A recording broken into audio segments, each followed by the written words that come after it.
Right guys, hello and welcome back to the channel. Now, as you're aware, in the UK, the weather has taken a turn and it's freezing cold. So I'm back at King's Golf in East Grinstead, the #1 venue in the UK for all your golfing needs. And I'm comparing two very interesting irons. As you haven't seen by the title, I've got the brand new TaylorMade P790 iron. We've reviewed this a lot. We've done a lot of comparisons as well. And I'm putting it up against this little iron here. What is this? Well, this is the Nike Vapor Pro Combo iron. I'm sure you guys remember this from when Nike created clubs. This was released towards the tail end of, I think, 2014. So now what, 7 years old? That is a very old iron in comparison to what we have today. But what differences are they going to be? I'm gonna put this up on the TrackMan here behind me, as you can see, at King's Golf, and see what the differences are. First of all, I did do some research on these two irons just to see, out of my own interest, how each brand advertised them. And as you could expect with a player's iron, it was quite similar. With the Nike Vapor Pro Combo, it was straight, exceptional ball speeds with some technology, some nice grooves for optimal spin. So pretty normal for that kind of era, 2014, 2015. With the P790s, it is similar, but there's a little bit more technology involved with that speed foam air to really make the sweet spot as large as possible. And with all the other technology that the P790s have, it is kind of going along the same lines of the Nike Vapor, but it's just a little bit more in depth. Is it going to make a difference? Well, let's find out.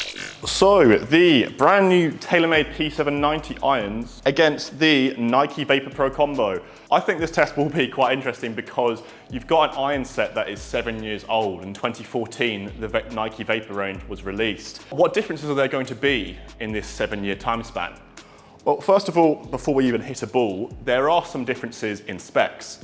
The Nike Vapor Pro Combo, I've got a 7 iron here with me today, and that is at 34 degrees of loft.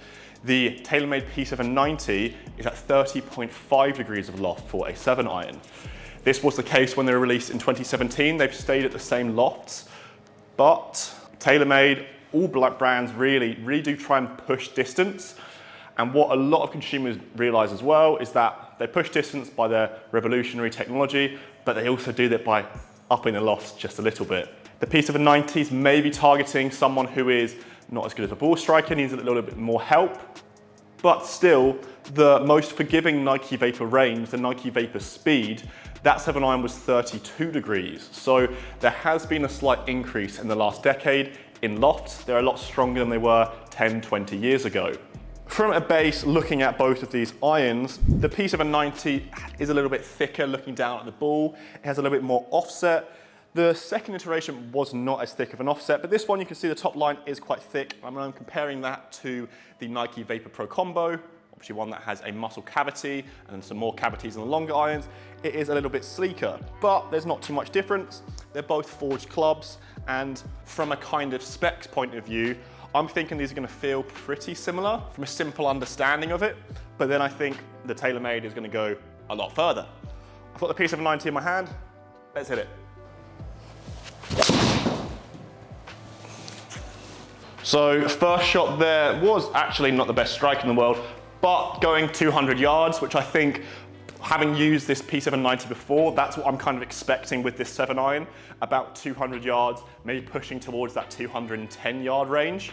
It feels great though, it really does. Being a forged club, what they have improved on with the third iteration, comparing it to 2019, 2017, is the feel.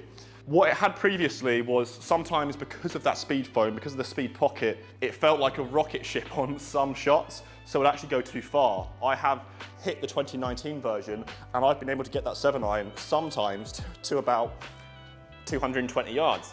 I don't want that. That one then again, literally 205 yards there. Really nice shot, that one. Really good numbers for a 7 iron. And it just feels like a very complete club.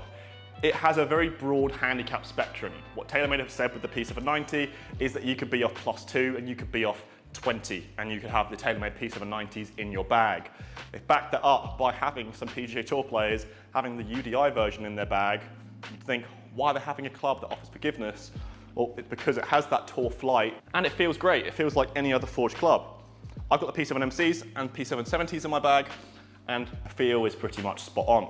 Going over to the Nike Vapor Pro Combo. Now, I know we all love this club, we really do. It's such a shame that they discontinued all of the clubs, Nike, and stopped making clubs, because the Nike Vapor Pro Combos, this set with that lovely Nike Volt tick in yellow, I was such a big fan of these when they got released in 2014. I absolutely begged for a set, but they were a bit too expensive. And they were very popular. We had Rory McIlroy using the Nike irons. We had a lot of PGA Tour players using the Nike irons. And as I've said before, it does look a little bit more like a player's iron. The actual club head actually reminds me quite a lot of the P790. You've got that muscle cavity, but obviously with that Nike design. But it looks good. It looks really, really good. At 34 degrees of loft, I'd expect it to maybe go 185, but let's see. I actually didn't think I struck that well, but numbers there don't lie.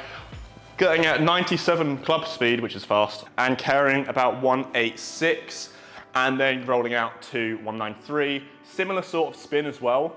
And it does almost feel just a little bit more from that one shot, a little bit less forgiving. I thought I struck that out of the toe, so it feels less forgiving. But as it's a pro combo set, with that smash factor and that result going 193, it wasn't actually too bad. That was a good one. A little bit of block to the right, but again, very good numbers with a smash factor up. I'd be more interested with this Nike in particular. When I'm hitting it, I'd like to say a bad shot. I'll try and hit this out the toe for my next shot, because in all honesty, in 7 years, what are we going to expect is the difference between a Nike Vapor Pro Combo to the brand new TaylorMade P790s. Are the P790s going to go further? Yes. Are they better irons? In my opinion, yes. But why is that? Well, it really is incremental differences, because if someone had right now the Nike Vapor Pro Combos in their bag, they're still a very, very good set of irons. People who would probably notice the differences the most are those tour players, because what happens with, let's say, the P790s is with that larger sweet spot, from a long-term test point of view, you'll be more consistent with the P790s, because when you're hitting it out of the toe or out of the heel with the Pro Combos, you're going to get slightly diminishing results. With the P790, because of the way in which they've now really looked and deep dived into the technology in the last 10 years or so, they can structure that CG placement better, they can get a slightly larger sweet spot, and therefore you can get better results. Let's hit one with those Nikes and hit really badly and see what happens. There we go. That was really, really out of the bottom of the face, as you can see with that low spin.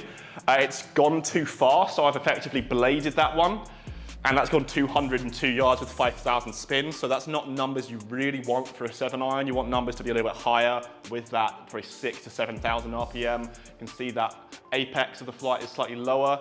With the TaylorMade P790, if I hit that same shot, it probably would have gone around the same yardage at 200 yards, but that spin rate would be higher, the launch angle would be slightly higher, you get that apex slightly higher, and it would be a more manageable of a shot. That shot there, although it carried 190 and went to 200 yards, I'm not trying to hit that shot. I was trying to hit a 185-yard shot, and it's gone miles. So if you think on the course, that wouldn't work very well. It should be about 20 yards long. I hope you guys have enjoyed this video today, comparing two clubs, a lovely club from 2014 to a club released very recently in 2021.